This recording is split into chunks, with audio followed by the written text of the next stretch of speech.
चलो, हमने last lecture start किया था इंसॉल्वेंसी एंड बैंक्रप्सी कोड, जिसमें हमने एकदम बेसिक वे में देखा था कि what was the requirement of this act. Now सबसे फर्स्ट पॉइंट हमने वहां पे जो फोकस किया था कि बाकी सब जगह जहां पे हम वर्ड एक्ट यूज करते हैं, यहाँ पे we are using the word code. हमने वर्ड कोड यूज किया है। उसके पीछे रीजन क्या था?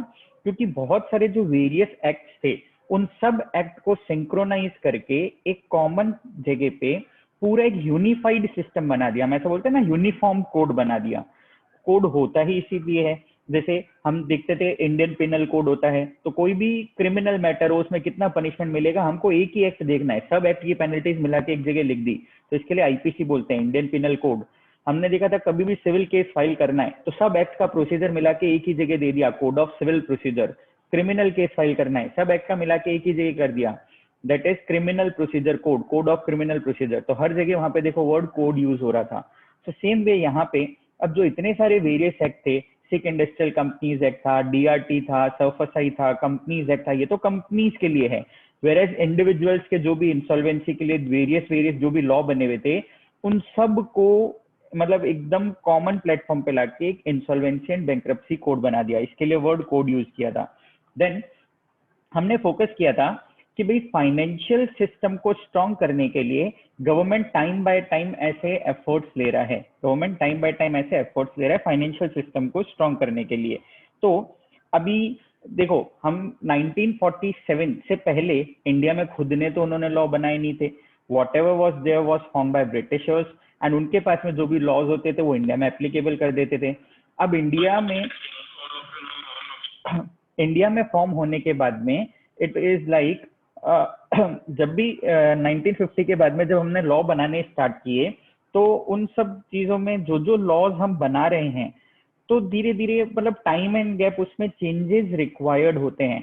मतलब हम कोई लॉ इम्प्लीमेंट करते हैं, 5-6 साल बाद जाके पता लगता है अरे नहीं नहीं, इसमें तो प्रॉब्लम है, फिर उसमें कुछ चेंजेस लेके आते हैं, फिर कोई दूसरा लॉ बनाते हैं, उसमें पता लगता है फिर कोई प्रॉब्लम होने लग जाता है 7-8 साल बाद में। सो टाइम बाय में ऐसे लॉज फ्रीक्वेंसी चेंज हो रहा है। एंड इतने सारे लॉज बने हैं अपने कॉन्स्टिट्यूशन के अंदर, क्योंकि मेन ऑब्जेक्टिव क्या है भाई, हम चाहते हैं कि एक प्रॉपर इम्प्लीमेंटेशन हो पाए, मतलब पूरे सिस्टम में प्रॉपर इम्प्लीमेंटेशन हो पाए, राइट। तो अभी हम स्टेप बाय स्टेप वापस से देखते हैं कि व्हाट एवरी एक्ट वाज मतलब लाइक मेंट टू अचीव। तो हमने देखा था सबसे पहले 1985 में सिक इंडस्ट्रियल कंपनीज एक्ट आया था। एंड यहाँ पे फॉर द फर्स्ट टाइम देखो, हमने 1956 में पहले कंपनीज एक्ट बनाया था कि चलो हम कॉर्पोरेट फॉर्म में बिजनेस करेंगे, राइट, कॉर्पोरेट फॉर्म में बिजनेस करेंगे, उसके लिए कंपनीज एक्ट बनाया। अब कंपनीज जब फंक्शन करने लगी धीरे धीरे मतलब 8 साल 10 साल जब फंक्शनिंग किया, तो पता लगा कि कुछ कंपनीज ऐसी हो रही है कि जो पेमेंट नहीं कर पा रहे हैं अपने शेयर होल्डर्स को, अपने क्रेडिटर्स और को पेमेंट नहीं कर पा रहे हैं। तो वैसी कंपनीज को हम डिफाइन करने लगे कि भाई वो सिक कंपनी है। बट एक कंपनी सिक कब होता था? जैसे सपोजिंग कंपनी के पास कैपिटल पड़ा है, फ्री रिजर्व्स पड़ा है, राइट, बट उसकी बुक्स में लॉस आने लग गया, एंड वो लॉस उसके नेटवर्थ के 50% से ज्यादा आ गया, तो वो अलार्मिंग साइन में आता था, हम उसको सिक कंपनी में लेके जाते थे, राइट। देन वो कंपनी ऑलरेडी सिक हो चुका है, उसके बाद में मतलब वो कोर्ट में जाएगा, फिर कोर्ट का प्रोसीजर आएगा, फिर कोर्ट बीआईएफआर को कंट्रोल देगा, board of industrial and financial reconstruction, and वो कंपनी का कंट्रोल लेगा। बाय द टाइम वो कंपनी का कंट्रोल लेता, फिर देखो उससे पहले तो ऐसा कोई मेजर बना हुआ ही नहीं था, ये फॉर द फर्स्ट टाइम इन्होंने ऐसा मेजर बनाया। तो ऑब्वियसली जो कंपनीज पे नहीं कर पा रहे थे उनके ऊपर उन्होंने कुछ रेगुलेशन लाने का ट्राई किया। सो this was the very first regulation, and जिस टाइम पे 1985 में बना, ऑब्वियसली उन्होंने बहुत सोच समझ के इसको बनाया।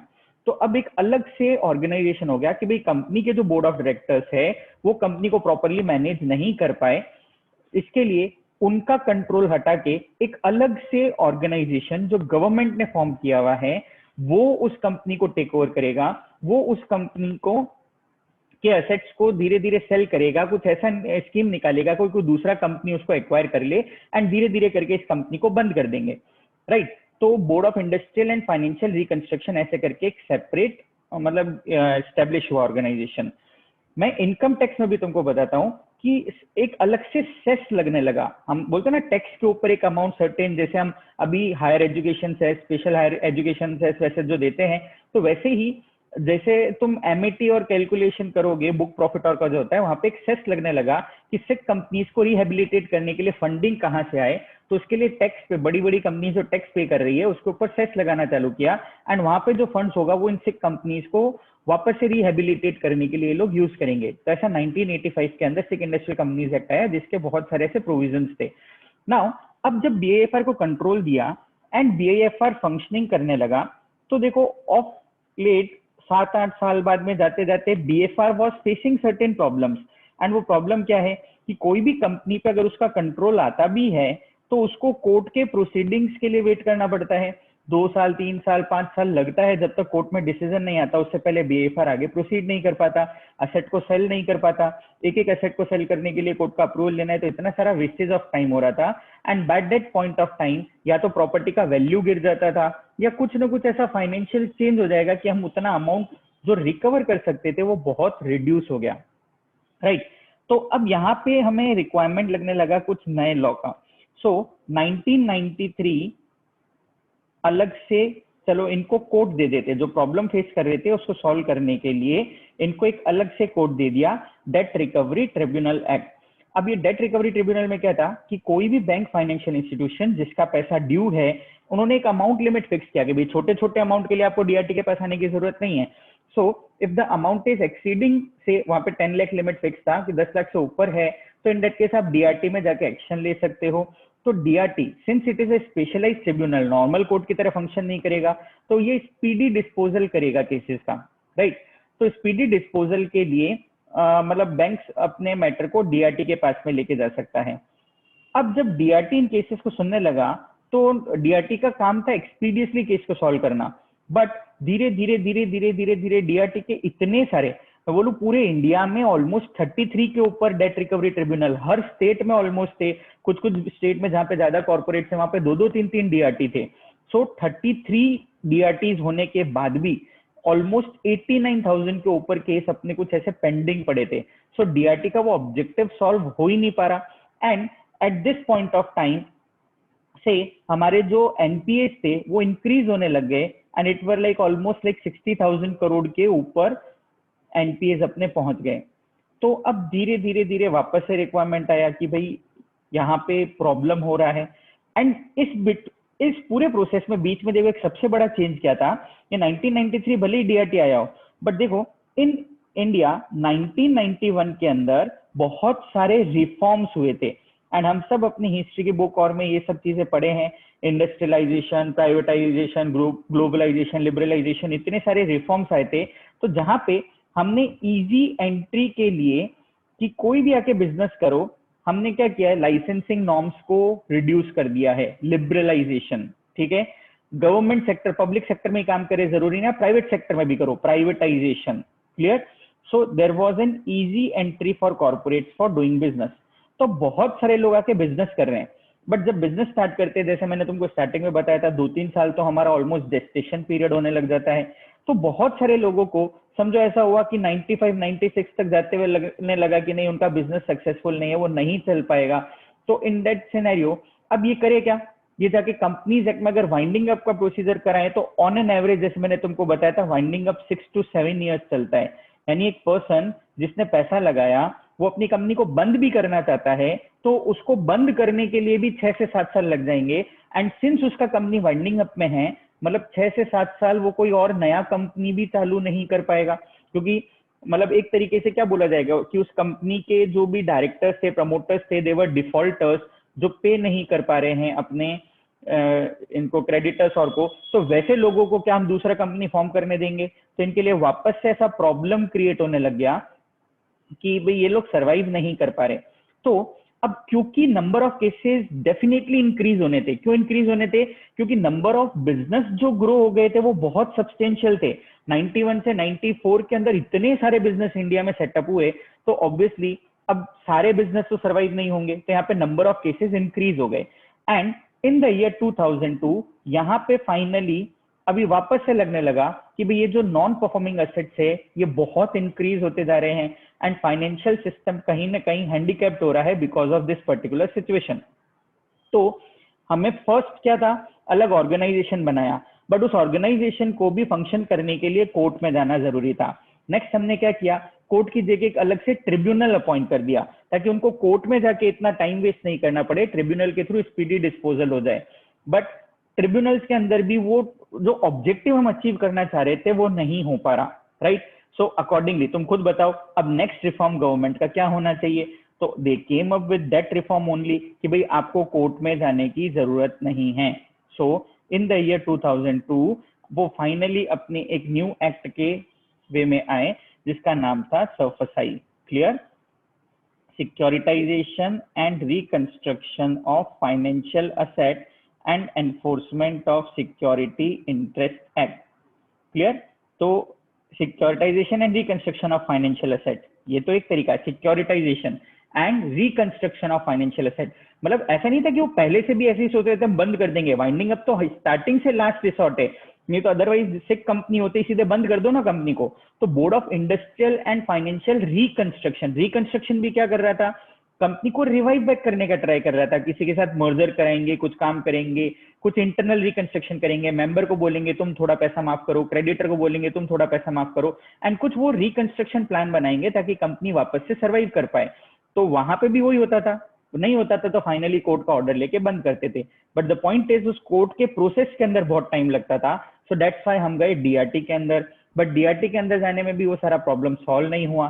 तो देन उसके बाद में हमने बैंक्स को ही पावर दिया कि भाई ये जो भी बैंक्स है ये अपना एनफोर्समेंट ऑफ सिक्योरिटी इंटरेस्ट कर सकते हैं, भाई इनके पास में ऑलरेडी असेट्स और किविर पड़े हैं, सो उनका खुद का पैसा उन्होंने किसी कॉर्पोरेट को दिया है, so why to wait for recovery and court की लाइन में वो जाके क्यों लगे। भाई एक सिंपल सा पॉइंट है, मैंने तुम लोगों को 1 लाख करोड़ रुपए दिए हैं बिजनेस, 10,000 करोड़ रुपए दिए हैं बिजनेस करने के लिए, एंड तुम अगर रिपेमेंट नहीं कर रहे, मेरा पैसा मैं मांगने के लिए मैं कोर्ट में जाऊं, ट्रिब्यूनल के पास में जाऊं, why to waste that time. जबकि मेरे पास में अगर मैंने तुमको 10,000 करोड़ का लोन दिया है तो तुम्हारे 15,000 करोड़ के असेट मेरे पास में गिरवी पड़े हैं, मैं उन असेट को बेचूंगा तो भी मेरे 8-9 हजार रिकवर हो जाएंगे। So why should we wait for that particular time, हम कोर्ट में जाके इतना टाइम पास क्यों करें। सो उस प्रोसेस को दूर करने के लिए, एंड हमने लास्ट लेक्चर में मैंने तुमको स्पीच भी सुनाया था जो कि अरुण जेटली ने दिया था वाइल इनेक्टिंग सरफसाई एक्ट। सो जो बनाया था बहुत सोच के बनाया था, उनको लगा था कि नहीं इससे तो एनपीए का प्रॉब्लम सॉल्व हो जाएगा कि हमने बैंक्स को पूरा ऐसा पावर दिया है।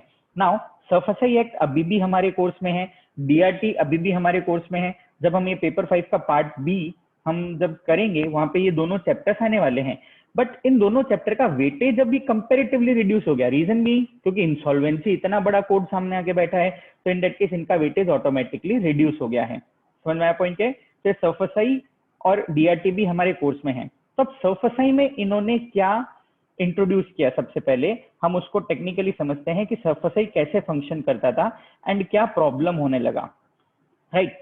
तो अब देखो वहां पे प्रॉब्लम क्या फेस हो रहा था। जैसे कोई एक पर्सन है, ठीक है, I'll say this person as borrower। Now ये बोरोवर क्या कर रहा है, इसने जाके बैंक से लोन लिया।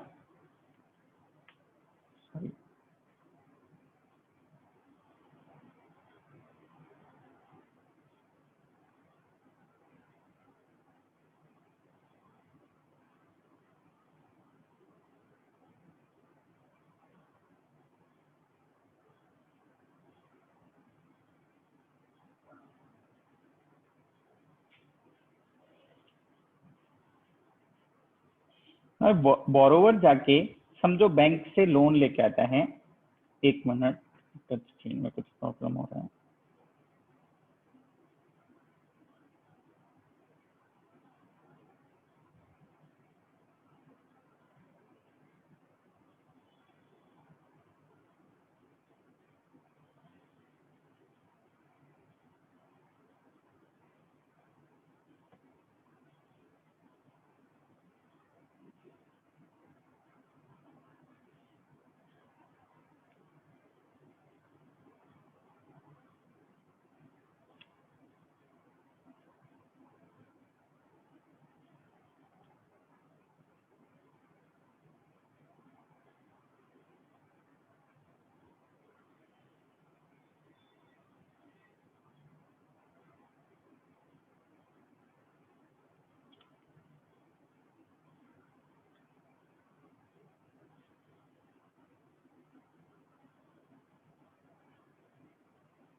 ना देखो, सपोजिंग कोई person A and I term at this person is a borrower. ये पर्सन जाके बैंक से लोन लेता है। नाउ जब ये लोन लेगा तो लोन के अगेंस्ट में ये बैंक के पास में कुछ ना कुछ तो अमाउंट एज ए सिक्योरिटी रखेगा, ठीक है। नाउ सो फार एज ये अपने लोन्स को रीपेमेंट, इंटरेस्ट का पेमेंट कर रहा है, ड्यू डेट पे इंस्टॉलमेंट और का पेमेंट कर रहा है, तो बैंक के लिए ये एक परफॉर्मिंग असेट है, राइट। तो अगर मैं एक बैंकर की बात करूं तो एक बैंक की बुक में उसका सबसे बड़ा असेट क्या होता है? लोन्स एंड एडवांसेस, कि उसने बहुत सारे लोगों को लोन दिया हुआ है। बैंक का बिजनेस ये है ना, लोगों को लोन देता है, वहां से इंटरेस्ट चार्ज करता है, एंड वो जो इंटरेस्ट आता है वहां से अपने डिपॉजिटर्स को पेमेंट करता है। तो अब ये लोन्स एंड एडवांसेस जो बैंक के होते हैं, ये दो पार्ट में डिवाइड हो जाते हैं। एक जिसको हम बोलेंगे स्टैंडर्ड असेट। स्टैंडर्ड असेट मतलब क्या? जो टाइमली अपने लोन इंटरेस्ट और का रिपेमेंट कर रहे हैं, वो स्टैंडर्ड असेट हो गए। एंड देन उसके बाद में हो जाता है एनपीएज। एनपीएज हम किसको बोलते हैं? NPA is non performing asset, मतलब वो बोरोवर जो लोन का रीपेमेंट नहीं कर रहा है या इंटरेस्ट का पेमेंट नहीं कर रहा, डिफॉल्ट करने लग गया है, तो वैसे पर्सन को हम क्या बोलेंगे? वो बैंक की बुक में नॉन परफॉर्मिंग असेट में कैटेगराइज हो गया। तो अब नॉन परफॉर्मिंग असेट जो है ना, ये फर्दर 3 पार्ट में क्लासिफाई होते थे। नॉन परफॉर्मिंग असेट 3 पार्ट में क्लासिफाई होते हैं, ये सब हमारे कोर्स में है। मैं अभी तुमको अगेन खाली कंसेप्ट समझाने के लिए पहले से ही इसको बता रहा हूँ, बाकी जब हम सब डिटेल में पढ़ने वाले हैं ये। उसमें सबसे फर्स्ट आता है सब स्टैंडर्ड। सब स्टैंडर्ड इसका मतलब क्या? कि वो पर्सन ने डिफॉल्ट किया है, बट डिफॉल्ट को ज्यादा टाइम नहीं हुआ है। It's basically up to 1 year उसने डिफॉल्ट किया है। इसका मीनिंग क्या? सपोजिंग मेरा कोई डेट ड्यू था 2019 में, तो मैंने 2020 हुआ है, अभी तक मैंने उसका पेमेंट नहीं किया है, तो वो सब स्टैंडर्ड असेट है, स्टैंडर्ड से थोड़ा नीचे, ठीक है। देन उसके बाद में नेक्स्ट कैटेगरी आता था डाउटफुल असेट का। डाउटफुल असेट मतलब ये वो हो गया जिसको 1 ईयर से ऊपर हो गया बट अभी तक 3 इयर्स कंप्लीट नहीं हुआ है, यानी 1 to 3 इयर्स तक वाला किस में जाता था? डाउटफुल असेट की कैटेगरी के अंदर जाएगा। एंड देन उसके बाद में नेक्स्ट थर्ड जो कैटेगरी आता है, जिसको बैंक की बुक में एक तरीके से लॉस बोला जाता था। रीजन क्या है? कि इस डेट को 3 इयर्स के ऊपर हो गया एंड उसने अभी तक पेमेंट नहीं किया है, सो बैंक की बुक में it will be classified as a loss. Bank उस लोन को अपनी बुक से राइट ऑफ कर सकता है। तो ऐसे करके एनपीए होते थे। तो अब ये एनपीए देखो, बेसिकली हमने कल सिस्टम समझा था कि कोई पर्सन अगर बैंक में 10,000 रुपए जमा कराता है, तो बैंक क्या करेगा? Bank certain amount by way of CRR SLR अपने पास में रिजर्व रखेगा एंड बैलेंस अमाउंट वो किसी और को लोन दे देगा, ठीक है। नाउ अब ये जैसे किसी पर्सन को लोन देगा, तो लोन देगा तो बैंक लोन कैसे देता है? तुमको कैश में देता है या तुम्हारे अकाउंट में ही डालेगा? Again again the amount is deposited in your account. अभी जैसे फॉर एग्जांपल मैंने एचडीएफसी बैंक में 10,000 रुपए जमा कराए, तो एचडीएफसी बैंक ने 7,000 रुपीज का लोन दे दिया। नाउ एचडीएफसी ने 7,000 रुपीज का लोन तुमको दिया एंड समझो तुम्हारा अकाउंट जो है वो आईसीआईसीआई बैंक में है। सो जब तुम्हें लोन मिलेगा, सो आईसीआईसीआई बैंक में 7,000 रुपीज डिपॉजिट हुए, आईसीआईसीआई बैंक में 7,000 रुपीज डिपॉजिट हुए। अब आईसीआईसीआई बैंक क्या करेगा? उस 7,000 में से certain amount by way of CRR SLR जो है वो रखेगा एंड जो बैलेंस अमाउंट है वो आईसीआईसीआई किसी और को लोन दे देगा। अब समझो उस पर्सन का अकाउंट बैंक ऑफ बड़ौदा के अंदर है, तो उस बैंक ऑफ बड़ौदा में 4,900 डिपॉजिट करेगा, राइट। वो कुछ सीआरआर एसएलआर रखेगा एंड देन बैलेंस अमाउंट किसी और को बाय वे ऑफ लोन दे देगा। एक 10,000 रुपए से देखो कितना सारा बिजनेस हो रहा है। 3 अलग अलग बैंक ऐसे बिजनेस कर रहे हैं, समझ में आ रहा है पॉइंट? नाउ अब इसमें से अभी सपोजिंग कोई भी पर्सन डिफॉल्ट करता है, तो सारा फाइनेंशियल सिस्टम रुक गया। मतलब अगर इसने डिफॉल्ट किया तो इसका भी रिपेमेंट नहीं हो पा रहा, इसका भी रिपेमेंट नहीं हो रहा, अल्टीमेटली वो डिपॉजिटर है उसको भी पेमेंट नहीं मिल पा रहा। इतने सारे जनों को प्रॉब्लम हो रहा है जस्ट बिकॉज ऑफ एक वन पर्सन जो डिफॉल्ट कर रहा है लोन के अंदर। ये डिफॉल्ट एनपीए, और मोर ओवर बैंक की बुक में ये असेट एक तरीके से डेड असेट की कैटेगरी में चला गया, क्योंकि जब तक ये पैसा रिकवर नहीं हो रहा, क्या बैंक किसी और को लोन दे पाएगा? It is not possible for bank to give loan. समझ में आना पॉइंट क्या है? सो ये बैंक की बुक में एक डेड एसेट बनने लग गया, नॉन परफॉर्मिंग एसेट। सो जब securitisation and reconstruction of financial asset आया था, वो एक्ट आया, एनफोर्समेंट सरफसाई एक्ट जब आया, तब उन्होंने बैंकिंग एनपीएस के प्रॉब्लम को सॉल्व करने के लिए they came out with a scheme. अब इन्होंने क्या स्कीम निकाला, देखो इधर ध्यान से हम देखेंगे, मतलब क्या एग्जैक्टली इन्होंने स्कीम निकाला था।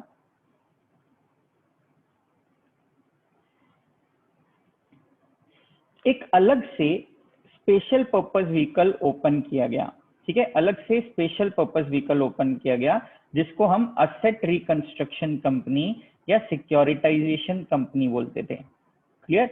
सो a new company was incorporated for this purpose, जिसको हम बोल रहे हैं असेट रिकंस्ट्रक्शन कंपनी या फिर securitisation company. Asset reconstruction company, हम इसको असेट मैनेजमेंट कंपनी भी बोलते हैं या फिर सिक्योरिटाइजेशन कंपनी भी बोलते हैं।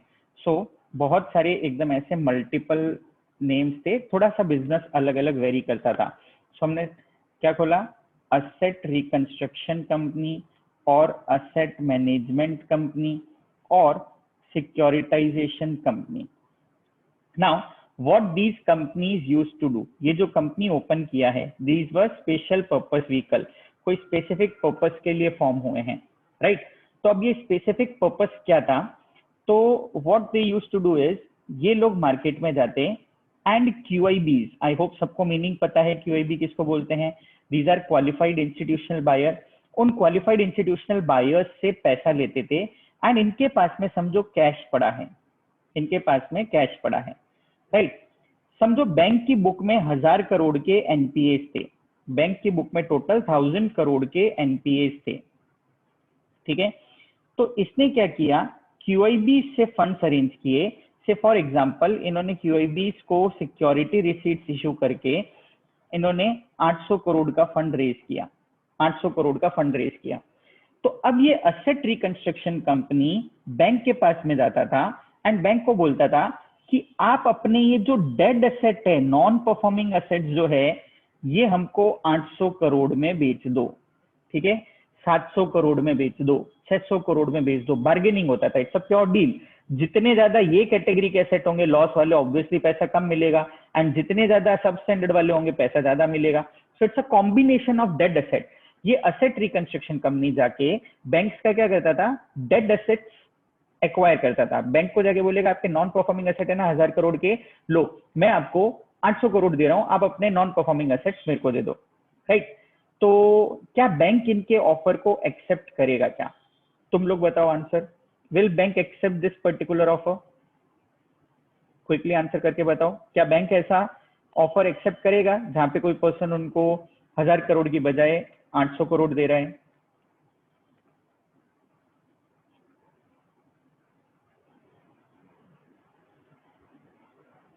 क्यों एक्सेप्ट करेगा? बैंक को तो सीधे सीधे 200 करोड़ का लॉस हो रहा है। Why will bank accept this offer?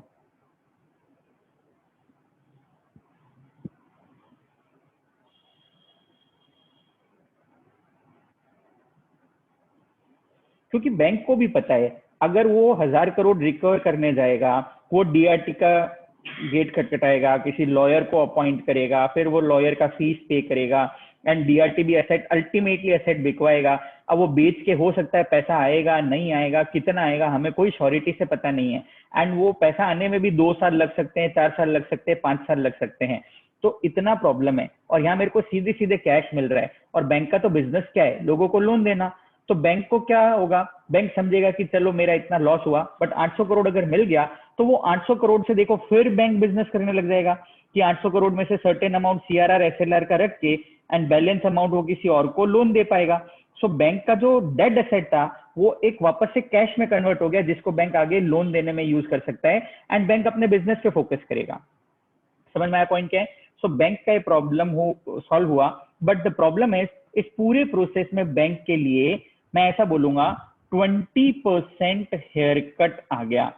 20%, I am using the word hair cut. Hair cut का मतलब क्या है भाई, जो 100 करोड़ था वो मतलब जो 1000 करोड़ था वो 800 करोड़ में कन्वर्ट हो गया, एंड बैंक को सीधे सीधे 200 करोड़ का लॉस हो गया। समझ में आया पॉइंट क्या? Hair cut. नाउ अब पॉइंट ये है कि ये असेट रिकंस्ट्रक्शन कंपनी, जो असेट मैनेजमेंट कंपनी है, सिक्योरिटाइजेशन कंपनी है, why will it purchase the asset of bank, that too which is a dead asset? ये जाके बैंक के उन असेट्स को क्यों एक्वायर करेगा? Why will it acquire? जहां पे पता है वो पर्सन ऑलरेडी डिफॉल्ट कर चुका है, तो वैसे पर्सन का असेट एक्वायर करके इसको क्या मिलेगा? Why will it acquire? Answer करो तुम लोग, ये जाके क्यों एक्वायर करेगा?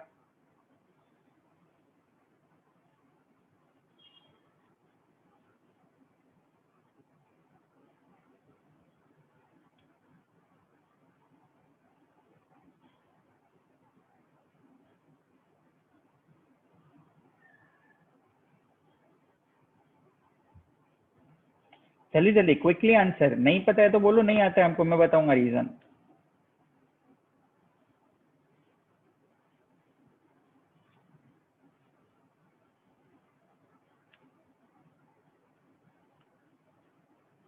अब प्रॉफिट कहाँ दिख रहा है? वो तो डिफॉल्ट कर रहे हैं ऑलरेडी।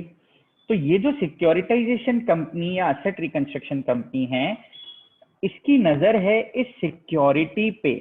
जो बैंक ने ये सिक्योरिटी लिया हुआ है, इसकी नजर इस सिक्योरिटी के ऊपर है कि भाई अगर बैंक ने लोन दिया होगा, समझो किसी को 1 लाख रुपए का, तो क्या बैंक 1 लाख की सिक्योरिटी लगता है या 1.5 लाख रुपए की सिक्योरिटी रखता है? Obviously they take higher amount of security ताकि वो लोन अमाउंट रिकवर हो पाए। नॉर्मली होता है ना ऐसा। तुम्हारा घर 1 करोड़ का है तो बैंक क्या 1 करोड़ का लोन दे देता है? 70 लाख की देता है? 70 देता था कि 30 लाख बैंक के पास कहीं ना कहीं बचा हुआ है कि तुम रिपेमेंट नहीं करो तो बैंक तुम्हारा घर 70-80 लाख में बेचेगा, तो बैंक का पैसा पूरा रिकवर हो जाएगा। तो इसके लिए हमेशा कुछ ना कुछ ऐसा प्रोविजन रहता है कि बैंक लोन देते टाइम पे बैंक हेयर कट यूज करता है। समझ में आ रहा है पॉइंट? पूरे अमाउंट का लोन नहीं देगा, या तो ज्यादा अमाउंट का सिक्योरिटी रखो, सिक्योरिटी से कम अमाउंट का बैंक लोन देगा। That is basically the criteria.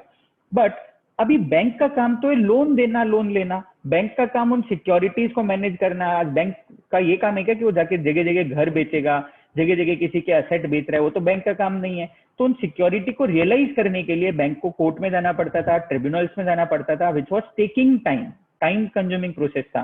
And तब तक बैंक का कोई पर्सन कंपनी पे भी अपॉइंटेड नहीं है। तो इन दैट सिनेरियो कंपनी के डायरेक्टर समझो असेट को बेच के चले गए, एंड कोई क्रेडिटर ने समझो कंपनीज एक्ट में केस फाइल कर दिया, किसी पर्सन ने डेट रिकवरी ट्रिब्यूनल में केस फाइल कर दिया। तो ऐसे अलग अलग जगह केस फाइल है और उन सबको एक कॉमन प्लेटफॉर्म पे डिसीजन आते आते 7-8 साल लग जाता है। तो डेट वॉज द प्रॉब्लम। तो इसके लिए इन्होंने एक अलग से सिक्योरिटाइजेशन में क्या पॉइंट बनाया था कि आपको कोर्ट या ट्रिब्यूनल के पास जाने की जरूरत नहीं है। बैंक क्या कर सकता है? बैंक अपने नॉन परफॉर्मिंग असेट को सिक्योरिटाइजेशन कंपनी असेट रिकंस्ट्रक्शन, देखो हम असेट को रिकंस्ट्रक्ट करेंगे, असेट मैनेजमेंट, अगर जहां पॉसिबल हुआ हम उसके असेट को खुद मैनेज करेंगे एंड रन करेंगे, खुद मैनेज करेंगे एंड रन करेंगे। एंड सिक्योरिटाइजेशन कंपनी अल्टीमेटली वो पॉसिबल रिकंस्ट्रक्शन या मैनेजमेंट पॉसिबल नहीं है, तो हम हमारी सिक्योरिटी को क्या करेंगे? रियलाइज करेंगे असेट बेच के एंड अपना अमाउंट रिकवर करेंगे। तो ये कहीं ना कहीं कैसे भी करके वो 1000 करोड़ वापस से रिकवर करेंगे। समझो उन्होंने 800 करोड़ के एनपीएस खरीदे थे एंड ये रिकवर कर पाए 950 करोड़, तो वो 150 करोड़ तो उनको सीधे सीधे प्रॉफिट हुआ and that profit will be distributed to QIBs. But देखो गवर्नमेंट ने ऐसा प्रोविजन बनाते हुए बहुत सोच समझ के बनाया। देखो यहाँ पे नॉर्मल तुम्हारे और मेरे जैसे इन्वेस्टर्स जाके इन्वेस्ट नहीं कर सकते, क्योंकि जिस पर्सन के खुद के पास पैसा कम है और उसका पैसा डूब जाए तो बहुत प्रॉब्लम होगा। And QIBs institutional buyers are those person जिनके पास में बल्क में पैसा अवेलेबल है, उनके पास में रिस्क टेकिंग कैपेबिलिटी होता है। So that is the reason, risk taking capability होता है। So that is the reason अब ये क्यूआईबीज ही यहाँ पे असेट रिकंस्ट्रक्शन कंपनी में इन्वेस्ट कर सकते हैं। नॉर्मल इन्वेस्टर, छोटे छोटे जो रिटेल इन्वेस्टर है, इंडिविजुअल इन्वेस्टर्स है, ये लोग जाके इन्वेस्ट नहीं कर सकते। It will be only qualified institutional buyers who can invest in asset reconstruction company और securitization company. So this was the whole concept of SAFER कि बैंक को कोर्ट के पास जाने की जरूरत नहीं है। बैंक अपने असेट्स को, एनपीएस को एक रिकंस्ट्रक्शन कंपनी, एआरसी को, एएमसी को या सिक्योरिटाइजेशन कंपनी किसी को भी सेल कर सकता है। वो सर्टेन अमाउंट डिडक्ट करके बैंक को इमीडिएटली कैश दे देंगे, उतना अमाउंट उन्होंने हेयर कट रखा। नाउ अब वो एक स्पेशलाइज पर्सन हो गया, जो कौन हो गया? रिकवरी के लिए जाने जाएंगे ये लोग। ये लोग जाके बोरोवर से लोन को रिकवर करेंगे, या तो उसको टाइम देंगे, धीरे धीरे करके पेमेंट कर दे, नहीं पे कर रहे, खुद बिजनेस को मैनेज करके चलाने का ट्राई कर रहे हैं, वो भी पॉसिबल नहीं हो रहा है। देन लास्ट में सिक्योरिटी इंटरेस्ट को रियलाइज करके एंड जितना भी पैसा आएगा पहले खुद का कॉस्ट रिकवर करेंगे, अमाउंट रिकवर करा, और जो बच गया तो वो बोरोवर के दूसरे क्रेडिटर्स में बांट देंगे। उसके बाद भी कुछ बच गया तो बोरोवर को दे देंगे। Simply process. कोर्ट भी तो यही करता। कोर्ट क्या करता, उसके असेट पे कंट्रोल लेता, असेट को बेचता, बेच के पहले कोर्ट अपने एक्सपेंसेस रखता, देन उसके अंदर क्रेडिटर्स को पेमेंट करता, दूसरे क्रेडिटर्स को पेमेंट करता, एंड फाइनली जो अमाउंट बच गया वो उस पर्सन को वापस रिटर्न कर देते। तो कोर्ट की बजाय वो काम कौन कर रहा है, सिक्योरिटाइजेशन एंड रिकंस्ट्रक्शन कंपनी कर रहा है। See the intention of the legislature was very much clear कि कोर्ट या ट्रिब्यूनल के प्रोसीजर को रिड्यूस करके उन्होंने असेट रिकंस्ट्रक्शन कंपनी या असेट मैनेजमेंट कंपनी के थ्रू इस पूरे प्रोसेस को कंट्रोल करने का ट्राई किया। तो जब 2002 में ये एक्ट इंट्रोड्यूस हुआ, अगेन लग रहा था बहुत सुपर्ब एक्ट बनाया है, मतलब बैंक्स के लिए तो बहुत एकदम हो गया कि कोर्ट में जाने की जरूरत नहीं, सीधे डिफॉल्ट किया, चलो सर्टेन टाइम प्रोसेस रखा। मतलब न्यू तो नहीं तो बैंक हैरेसमेंट करने लग जाएगा ना कि मेरा लोन था, एक दिन दो दिन डिफॉल्ट हुआ, बैंक सीधे नोटिस भेजेगा, चलो हम आपका घर बेच रहे हैं, नहीं तो हम असेट रिकंस्ट्रक्शन कंपनी को सेल कर रहे हैं। तो ये सारा प्रॉब्लम होता था। तो इसके लिए इन्होंने वहां पे कुछ नोटिस पीरियड रखा कि चलो बैंक को कोर्ट में नहीं आना, तो बैंक क्या करेगा, ड्यू डेट से 90 डेज तक तो पहले वेट करेगा कि वो पर्सन पे कर रहा है या नहीं कर रहा है। 90 डेज तक तो वो पे करेगा, वेट करेगा। नाउ 90 डेज तक भी अगर पेमेंट नहीं आया तो फाइनली बैंक उसको नोटिस भेजेगा, भाई आप पेमेंट करो, नहीं तो हम असेट रिकंस्ट्रक्शन कंपनी को सेल कर देंगे आपके असेट्स, राइट, जो भी ये सिक्योरिटी और है हम उनको दे देंगे। Loan will be transferred to asset reconstruction company और सिक्योरिटाइजेशन कंपनी। तो 90 डेज वेट करने के बाद 30 डेज का बैंक नोटिस देगा। अब 30 डेज का जब बैंक ने नोटिस दिया तो सामने वाले पर्सन को 60 डेज का टाइम मिलता था रिप्लाई करने के लिए कि नहीं मैं पे कर रहा हूँ, मैं पे कर रहा हूँ, या मैं कैसे कैसे पे करूंगा, कुछ भी वे में वो रिप्लाई कर सकता था। या वो बोलेगा 68 डे पे फाइनली क्या बोलेगा, मैं नहीं पेमेंट कर रहा। तो 90 प्लस 30 प्लस 60 इतने दिन निकल गए। उसके बाद जाके बैंक क्या करता था, उनको असेट रिकंस्ट्रक्शन कंपनी या सिक्योरिटाइजेशन कंपनी और को सेल कर रहा है। तो ये जो पूरा प्रोसेस था इसमें इतना टाइम लग जाता था कि रिकवरी का जो अमाउंट है वो सब्सटेंशियल रिड्यूस होने लग गया। क्या एक पर्सन समझो इंसॉल्वेंसी वाली सिचुएशन पे 2005 में आ रहा है, बट हम उसके असेट रियलाइज कराते कराते 2008-2009 में अगर पहुंच गए तो तब तक तो उसके असेट की वैल्यू ऑलरेडी नेग्लिजिबल हो गई। एंड उससे भी बड़ा प्रॉब्लम क्या आता था कि सपोजिंग मैं उसके बिजनेस को अपने कंट्रोल में तो ले लूं, नाउ बिजनेस मैनेज कर पाना हर किसी के बस की बात नहीं, हम उस असेट को भी बेचें तो आज समझो पूरा की पूरा एक फैक्ट्री है, मैं एग्जांपल के लिए तुमको बोलता हूँ पूरा एक शुगर फैक्ट्री है, तो अब वहां पे बहुत सारी मशीनरीज लगी हुई होगी, उसके बहुत सारे लैंड एंड बिल्डिंग होंगे, देन उसके बाद में उसके office premises distribution contract deposits बहुत सारे ऐसी चीजें होगी। तो इन सब चीज को हम इंडिविजुअली बेचने जाएं तो कुछ वैल्यू ही नहीं मिलेगा।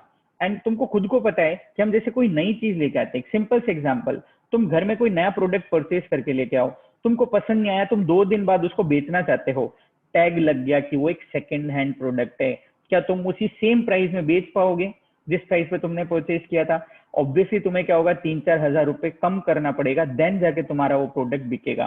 समझ में आ रहा है पॉइंट क्या है? तो ये ऐसा सिचुएशन हो गया। तो जब असेट को बेचने भी जा रहे हैं तो हम पूरा अमाउंट तो रिकवर कर ही नहीं पा रहे। सो अल्टीमेटली जो अमाउंट रिकवर नहीं हुआ तो वो लॉस होने लग गया। अब वो लॉस किसका होगा, लॉस किसका होगा? तो अभी मैंने जो एग्जांपल लिया उसमें तुम सोचोगे वो लॉस असेट रिकंस्ट्रक्शन कंपनी का है, बट असेट रिकंस्ट्रक्शन कंपनी और बैंक के बीच में क्या एग्रीमेंट हुआ है ये उस पर डिपेंड करेगा। असेट रिकंस्ट्रक्शन कंपनी और बैंक के बीच में क्या एग्रीमेंट है उसके ऊपर डिपेंडेंट होता था ये सब चीज।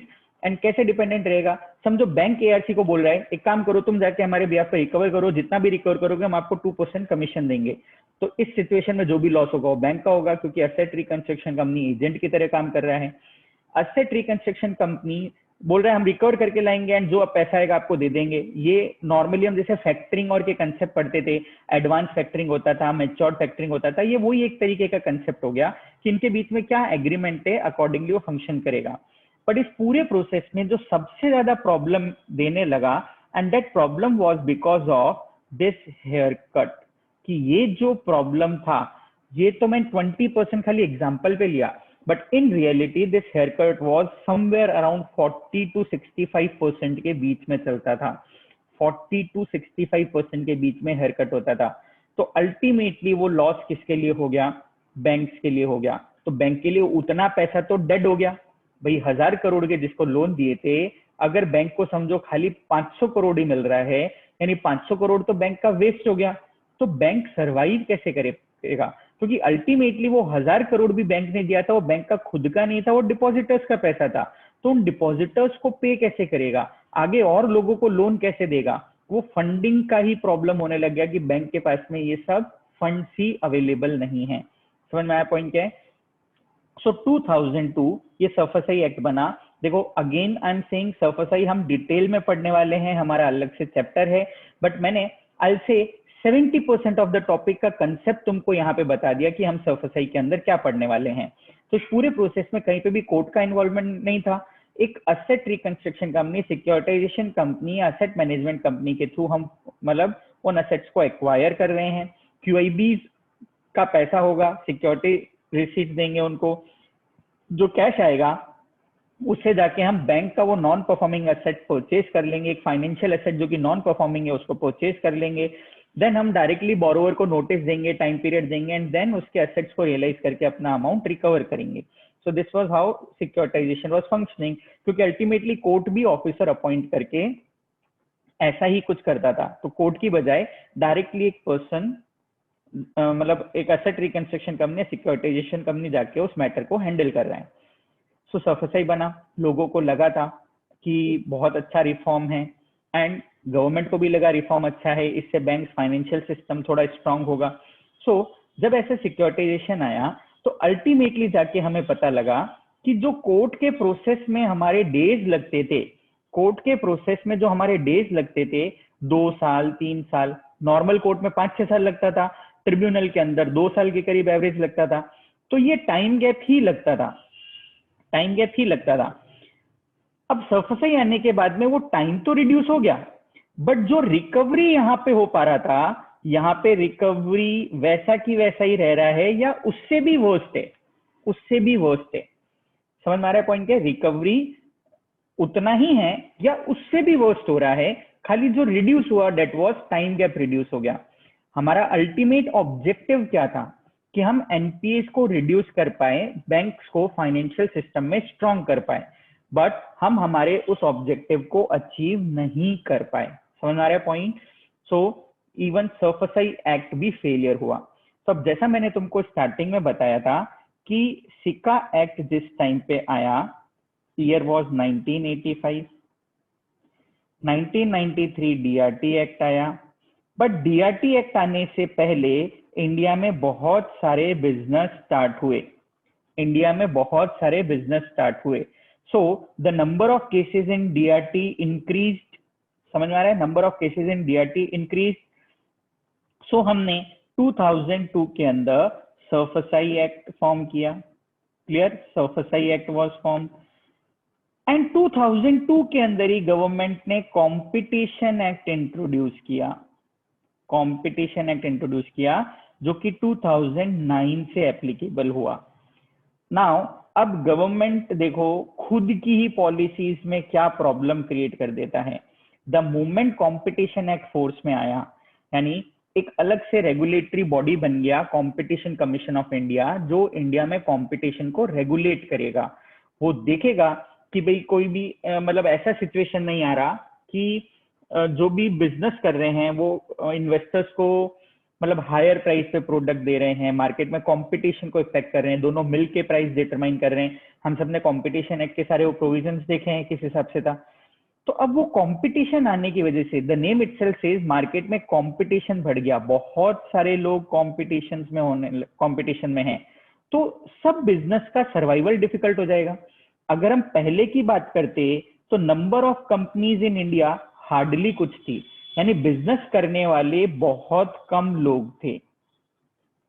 1991 में बिजनेस करने वाले इंक्रीज हो गए। Clear? In the year 1991 because of privatisation, liberalisation, globalisation, इन सब चीज के कारण क्या हुआ, बिजनेस करने वाले इंक्रीज हो गए।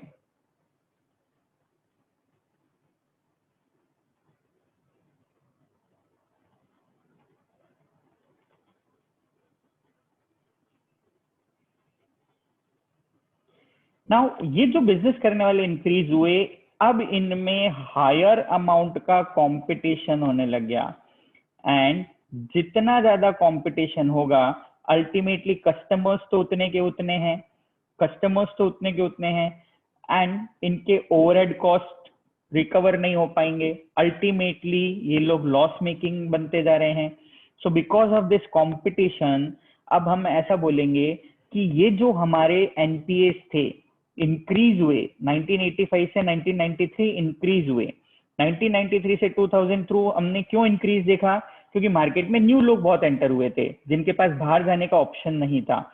फिर उसके बाद सरफेस आने के बाद में हमने क्या देखा, कंपटीशन के कारण लोगों की प्रॉब्लम होने लग गई, मतलब हालत खराब होने लग गई कि वो लोग बिजनेस ही नहीं कर पा रहे हैं, अल्टीमेटली लॉस मेकिंग में जा रहे हैं, राइट।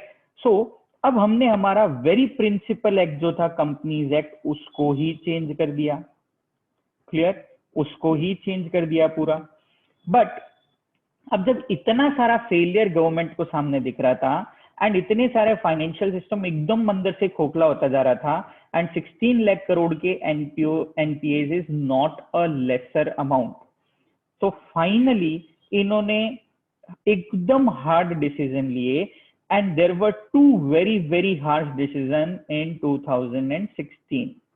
देखो 2000 ऐसा नहीं है कि मैं बोलूंगा 2016 में ही इन्होंने स्टार्ट किया था, 2014 से आईबीसी के ऊपर पूरा डिस्कशन चालू था, प्लान चालू था, पार्लियामेंट्री कमेटी उस पर पूरा कर रहा था, एंड देन 2015 में फर्स्ट टाइम लोकसभा में गया, 5-6 महीने लोकसभा में सामने रहा, उन्होंने अप्रूव किया, देन 7 डेज बाद में राज्यसभा में अप्रूव हुआ, प्रेसिडेंट का साइन हुआ, सेम डे नोटिफाई कर दिया।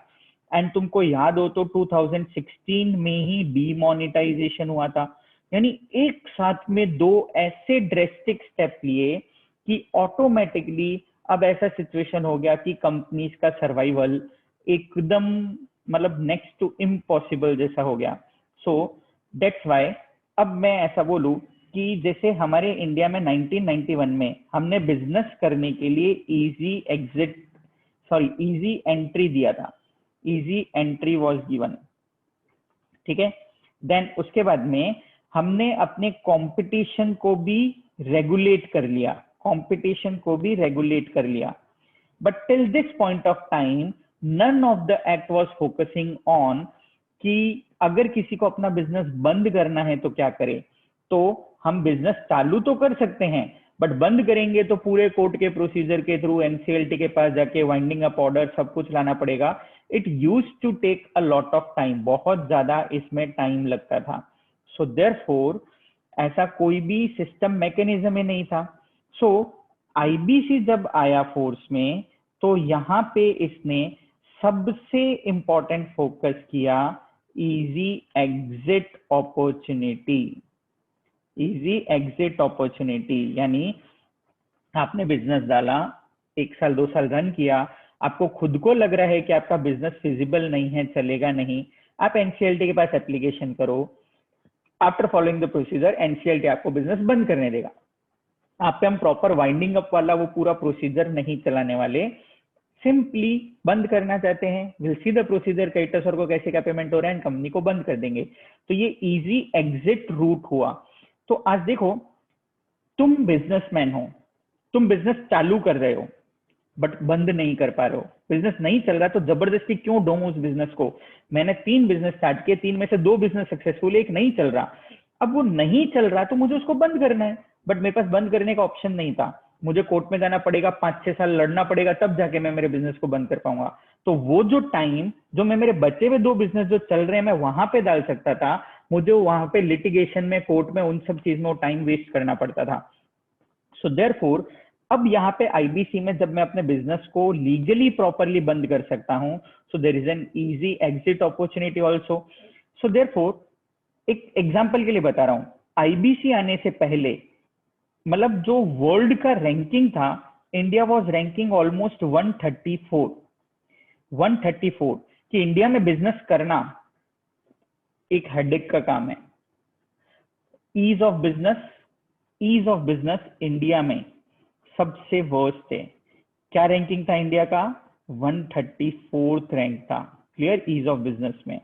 एंड जब से आईबीसी इंप्लीमेंट हुआ है, India has jumped to 77 and now at present standing at 69th rank, clear. So इतना इसके रैंक में जंप हुआ है because of introduction of this code, क्योंकि आज समझो बाहर का भी कोई पर्सन आके अगर इंडिया में अपना पैसा इन्वेस्ट करना चाहता है, बिजनेस करना चाहता है, समझो 2 साल 3 साल में उसको लगता है उसका बिजनेस नहीं चल रहा, तो उसके पास अपॉर्चुनिटी है कि वो अपने बिजनेस को बंद करके जा सकता है। समझ में आ रहा है पॉइंट क्या है? सो ईज ऑफ बिजनेस में इंडिया का रैंकिंग सब्सटेंशियली इंप्रूव हुआ है through introduction of insolvency and bankruptcy code. समझ में आया पॉइंट क्या है? सो अभी तक हमने क्या देखा? हमने सिंपली देखा स्टेप बाय स्टेप गवर्नमेंट ने क्या पॉजिटिविटी से मतलब प्रॉब्लम्स को दूर करने का ट्राई किया। सो इट्स ऑलरेडी हम जैसे हमने कल के मतलब जो तुमको वीडियो दिखाया था, अरुण जेटली का जो वीडियो दिखाया था, वहां पे उसने एक वर्डिंग यूज किया था कि भाई ये ट्रायल एंड एक्सपेरिमेंटल बेसिस है, हमारे लिए कोई एग्जिस्टिंग नोन सिचुएशन नहीं है कि वर्ल्ड में कहीं पे ऐसे एग्जांपल नहीं है कि आप ये कर लो तो आपके एनपीएस नहीं होंगे।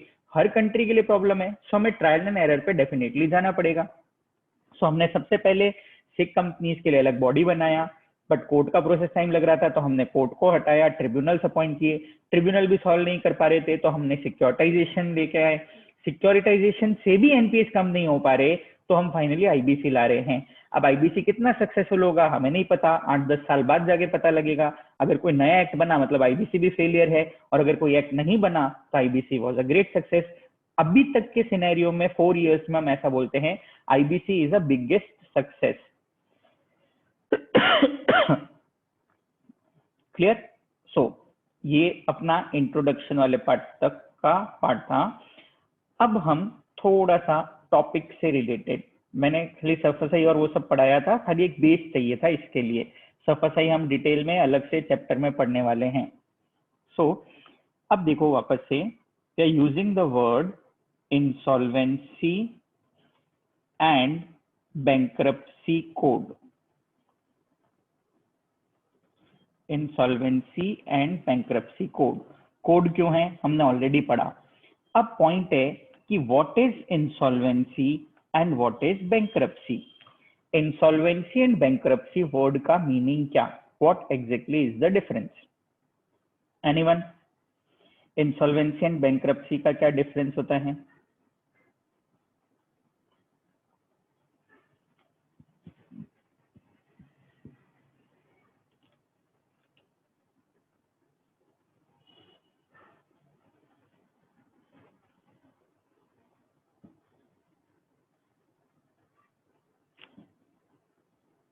Bankruptcy is when declared by law, ऐसा जरूरी नहीं है।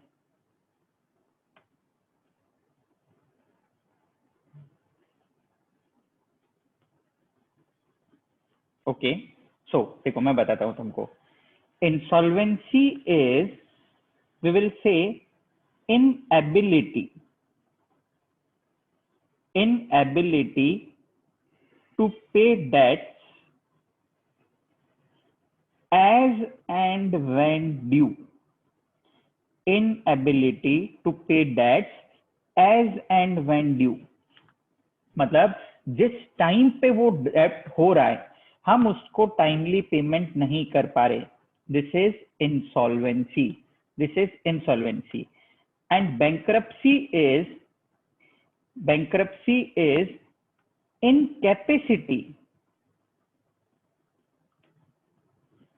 incapacity to pay debts, मतलब ये वो डेट्स पे ही नहीं कर पाएगा।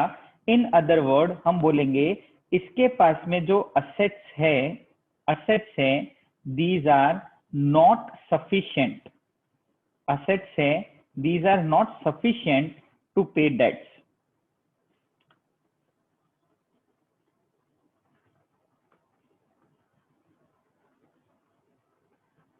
क्लियर? तो असेट्स है these are not sufficient to pay debts. So insolvency क्या है? As and when due person payment नहीं कर पा रहा। तो हम वापस से समझते हैं एग्जांपल क्या है। जैसे मैं एक सिंपल से एग्जांपल लेता हूं, सपोजिंग तुम्हारा से इलेक्ट्रिसिटी बिल,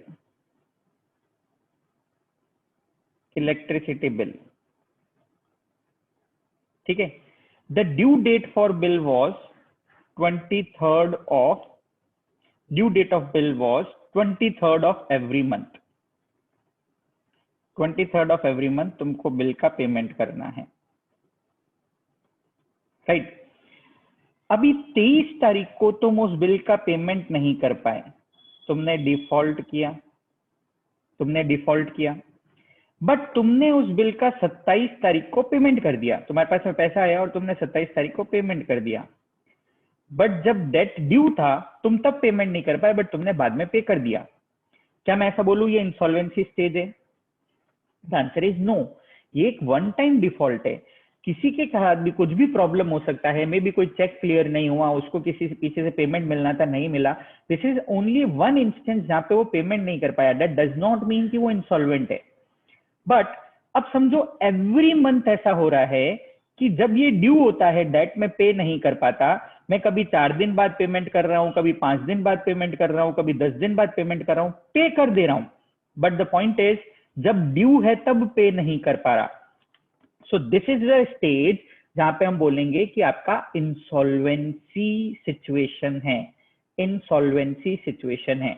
हम अभी भी ऐसा नहीं बोले कि आप बैंकरप्ट हो। आज की डेट पे आपके असेट्स अगर हम बिजनेस बंद कर दे, असेट्स को बेचे, सॉरी, बिजनेस बंद कर दें, असेट्स को अगर हम बेचें, तो इन दैट सिनेरियो में भी आप अपने सारे लाइबिलिटीज को पे कर पाओगे।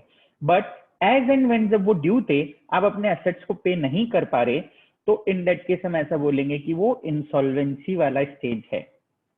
राइट नाउ, अभी सपोजिंग 23rd को ड्यू डेट था। नाउ अल से 1 महीना हो गया, 2 महीना हो गया, 3 महीना हो गया, वो 3 महीने से बिल का कुछ भी पेमेंट ही नहीं कर रहा, एंड उसके पास सोर्सेज भी नहीं है वो पेमेंट करने के लिए। He is having no asset to pay that particular amount, या assets are not sufficient to pay that amount. In other words मैं ऐसा बोलूंगा, लायबिलिटीज उसके एक्सीड हो गए, and assets are not sufficient to pay those liabilities. तो in that scenario हम क्या बोलेंगे कि वो पर्सन बैंकरप्ट हो गया। क्लियर? देखो, नॉर्मल जनरल पर्सन के लिए सेम मीनिंग है। पर्सन इंसॉल्वेंट हो गया, पर्सन बैंकरप्ट हो गया, हम एक जनरल टर्म में सेम मीनिंग लेके जाते हैं। बट अगर हम in the eyes of law देखें तो there is a technical difference, and वो टेक्निकल डिफरेंस क्या है? इंसॉल्वेंसी एक स्टेज होता है, एक स्टेट होता है जहां पे वो पर्सन जब भी उसके डेट ड्यू हो रहे हैं, वो उसको टाइमली पेमेंट नहीं कर पा रहा। मे बी वो बाद में पेमेंट कर देगा, उसके पास पेइंग कैपेबिलिटी है, बट वो पे नहीं कर पा रहा। समझ में आ रहा है पॉइंट? क्या जब ड्यू है तब पे नहीं कर पा रहा। तो ये इंसॉल्वेंसी, मैं ऐसा बोलूं कि ये एक अलार्मिंग स्टेज है। ये एक अलार्मिंग स्टेज है कि उस पर्सन का बिजनेस या वो पर्सन प्रॉब्लम में जाने वाला है, ऐसा अलार्मिंग स्टेज है। अगर मैं इसी स्टेज के ऊपर कुछ एक्शन ले लूं तो शायद मेरा पैसा बच सकता है। बट अगर यहाँ पे हम अलार्मिंग नहीं ले, वेट करते रहे और बाद में जाके एक्शन ले, तो पता लगा हम जो रिकवर कर सकते थे, हम कुछ भी रिकवर नहीं कर पाए, क्योंकि आगे धीरे धीरे तो उसकी सिचुएशन और वर्स्ट होती जाएगी। वो मतलब वर्स्ट से वर्स्ट हो जाएगी situation. So therefore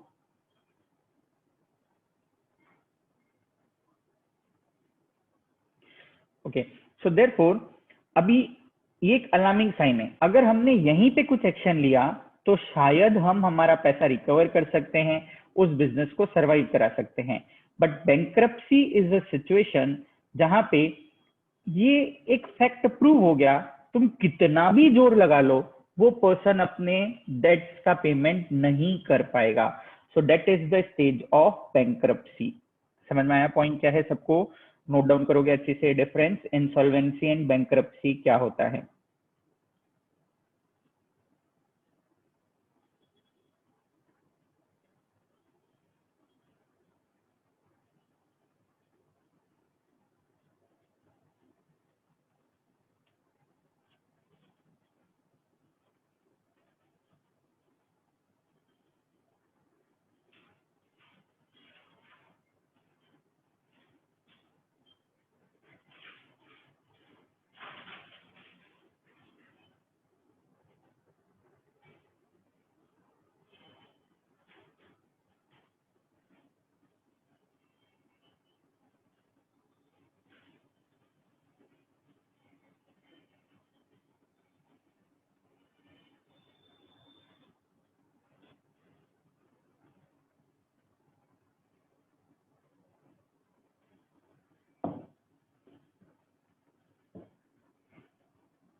now I am writing certain words, again लोगों के लिए सेम होते हैं, meaning is same for most of them, but technically difference होता है।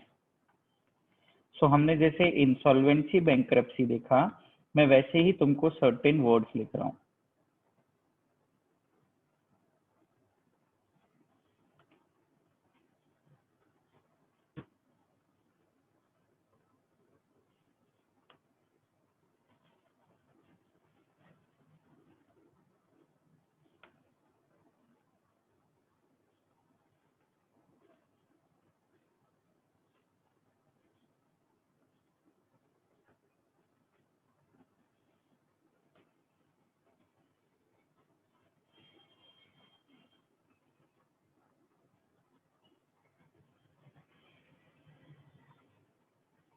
ये सर्टेन वर्ड्स है जो हम यूज करते हैं, एंड इस पूरे टॉपिक में बार बार जगह जगह ये सब वर्ड्स यूज होंगे। हमें देखना है इन सब चीज में डिफरेंस क्या है।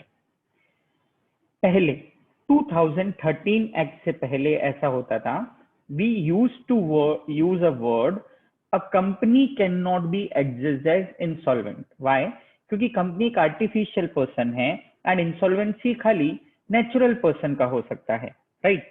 सो insolvency was a term confined to individuals या non corporate, I say, right? But अभी के टाइम पे ऐसा नहीं है। अब ऐसा है कि कंपनी भी इंसॉल्वेंट हो सकता है, क्योंकि इंसॉल्वेंसी का मीनिंग क्या है?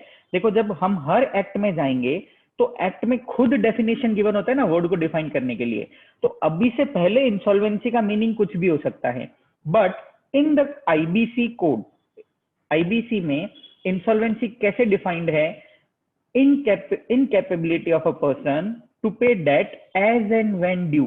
तो अब वो चाहे इंडिविजुअल पर्सन है या कॉर्पोरेट है या कोई भी हो सकता है, right? So that is insolvency. Bankruptcy क्या हो गया? कि वो पर्सन पे ही नहीं कर पाएगा। तो अब वाइंडिंग अप क्या है? तो वाइंडिंग अप जनरली एक प्रोसेस है where a company starts, where a company starts stopping its business.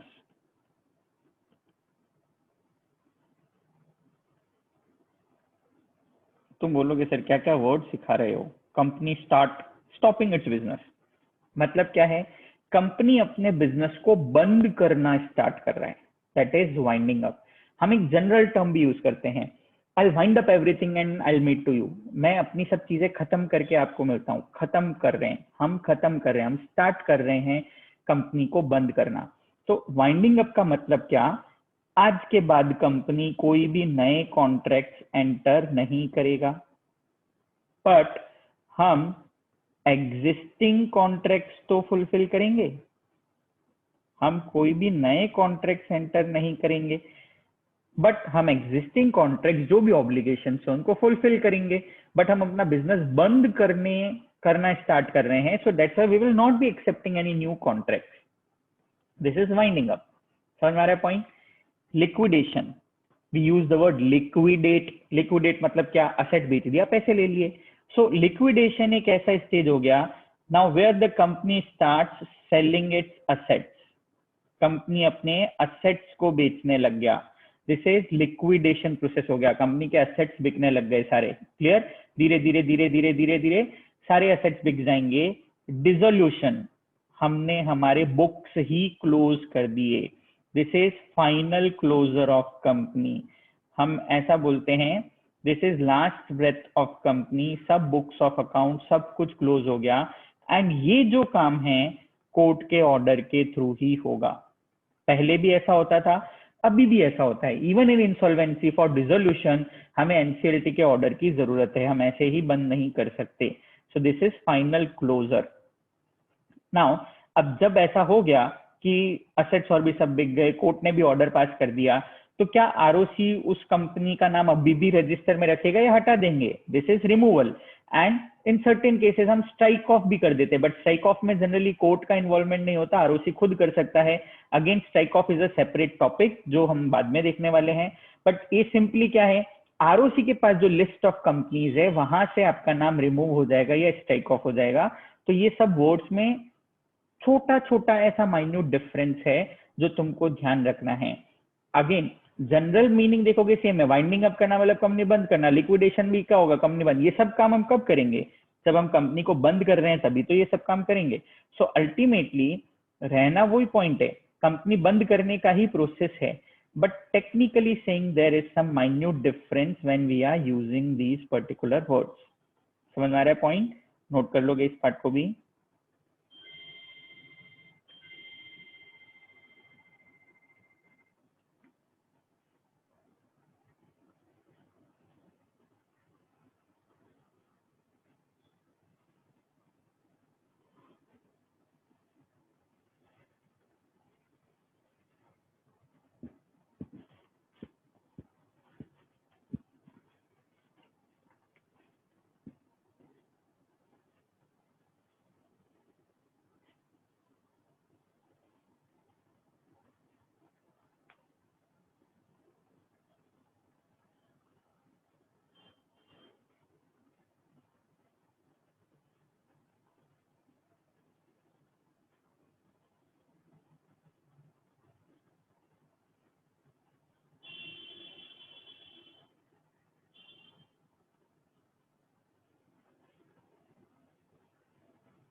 हाँ, अब हम देखते हैं ये आईबीसी कोड का पूरा स्ट्रक्चर कैसे है।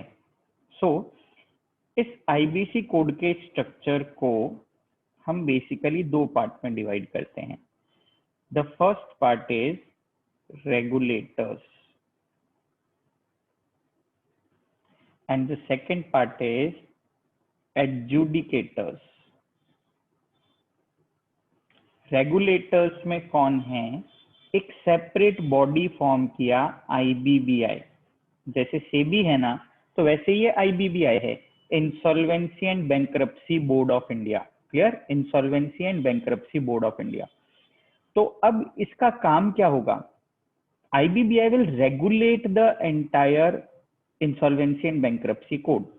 तो रेगुलेट कैसे करेगा, तो जैसे सेबी रेगुलेट करता है लिस्टेड कंपनीज को, एडा रेगुलेट करता है इंश्योरेंस कंपनीज को, वैसे ही आईबीबीआई यहाँ पे रेगुलेट करने वाला है।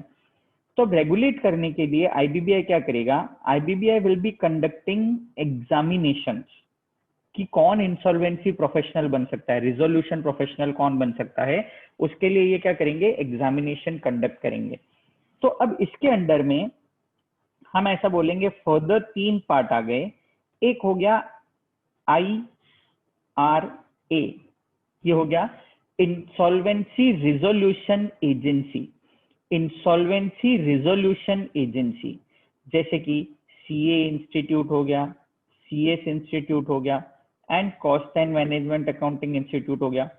सो these are the agencies appointed. What these agencies will do, इनके जो भी मतलब लाइक मेंबर्स है उनको इंसॉल्वेंसी प्रोफेशनल, एक सीएसीएस को सीधे इंसॉल्वेंसी प्रोफेशनल का काम करने को नहीं मिलेगा। They will have to give an examination for bankruptcy. And अभी की डेट में सबसे ज्यादा हिट ट्रेंड है, बहुत सारे सीएस इंसॉल्वेंसी प्रोफेशनल के अंदर मतलब खुद को रजिस्टर कराना चाहते हैं, they give the examination. Reason क्या है इसके पीछे, कि जब भी हम देखो कोई कंपनी सिक कंपनी जैसे है उसको रिवाइवल के लिए अगर हम जा रहे हैं, समझो 20,000 करोड़ का कंपनी है एंड मैंने तुमको कंसेप्ट बताया था कि इंसॉल्वेंसी प्रोफेशनल जाके उस कंपनी को मैनेज करता है, रिवाइव बैक करने का एक प्लान बनाता है। तो वो जो प्लान बना रहा है तो इसको रेम्यूनरेशन कैसे मिलेगा, समझो 1% 2% रेम्यूनरेशन मिल जाएगा। अब 20,000 करोड़ का कंपनी उसका उसने रिवाइवल प्लान बनाया विद हिज एक्सपीरियंस, वो रिवाइवल प्लान सारे क्रेडिटर्स को पसंद आ गया, अप्रूव हो गया, तो 20,000 का 2% भी अगर तुम देखोगे, it is as good as तुम 10 साल as a practice as a job जितना काम करोगे उतना एक ही कॉन्ट्रैक्ट के अंदर आ जाएगा।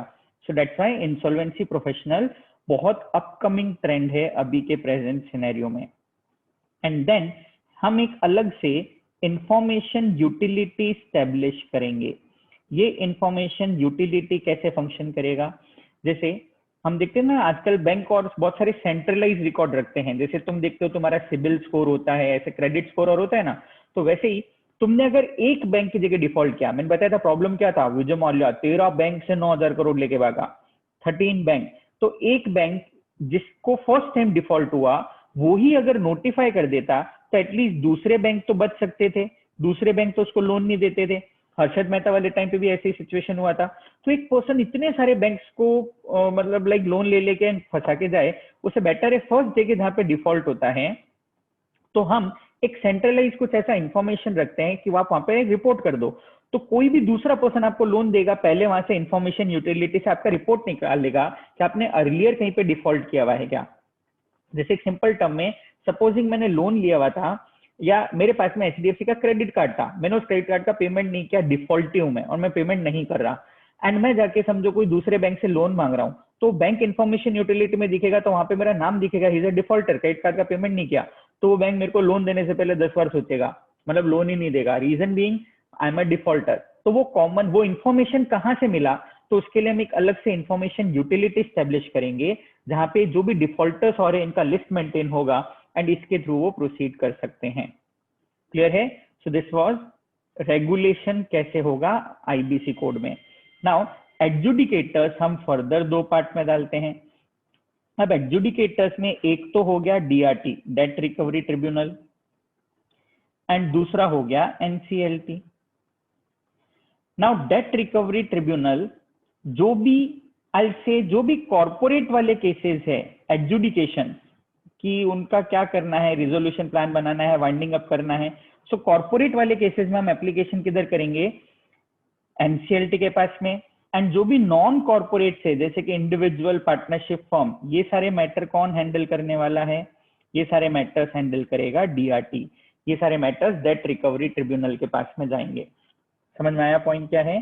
सो हम ये पूरा स्ट्रक्चर अभी हम पूरे आगे नेक्स्ट लेक्चर से जो स्टार्ट करेंगे वो सब पढ़ाई है कि कौन इंसॉल्वेंसी प्रोफेशनल होता है, कौन इन्फॉर्मेशन यूटिलिटी होता है, कौन आईआरए होगा, कौन आईबीबीआई होगा, कौन डीआरटी होगा, कौन एनसीएलटी होगा, ये एक पार्ट, ये कैसे फंक्शन करेंगे, कैसे रिजोल्यूशन प्लान होगा।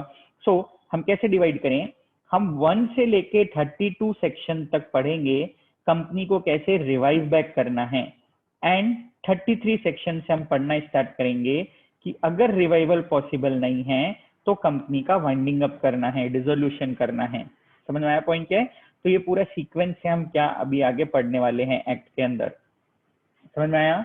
इस पार्ट को भी अच्छे से नोट करोगे, इट्स अ ब्रीफिंग अबाउट, मतलब समझ लो 4-5 चैप्टर तो एकदम ऐसे फटाफट फटाफट खत्म हो जाएंगे सारे इस कंसेप्ट के कारण, बेस के कारण, जो तुमको 2 दिन जो बेस दिया है इसके अंदर ही 4-5 चैप्टर्स तो एकदम आराम से खत्म हो गए। एंड देन उसके बाद में जो रिमेनिंग 3-4 चैप्टर्स है उसमें हमको थोड़ा थोड़ा अंदर और नई चीजें सीखनी है, but overall view this is what exactly IBC is about. Note कर लोगे इस पार्ट को?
क्लियर? चलो, that's it for the day. Continue करेंगे नेक्स्ट लेक्चर में।